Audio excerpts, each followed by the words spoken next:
Prej më shumë se 24 orësh vijon betejë me flakët në masivin pyjor të Lurës, ku rreth 260 forca janë angazhuar në terren.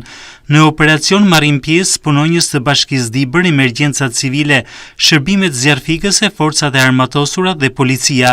Drejtori i administratës së zonave të mbrojtura Dibër, Leonard Topuzi, deklaron se terreni i vështirë malor po e vështirëson ndërhyrjen e mjeteve dhe zjarfikësve. Në ndihmë të operacionit kanë bërritur edhe 2 helikopterë të cilët po ndërhyjnë nga ajri për shuarjen e vatrave aktive.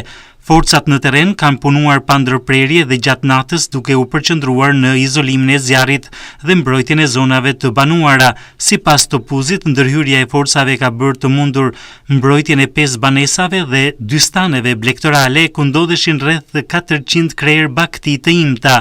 Operacioni për shuarjen e zjarrit vijon me intensitet, ndërsa forcat në terren po punojnë për izolimin e vatrave dhe prenimin e përhapjes së flakëve në masivin pyjor të Lurës.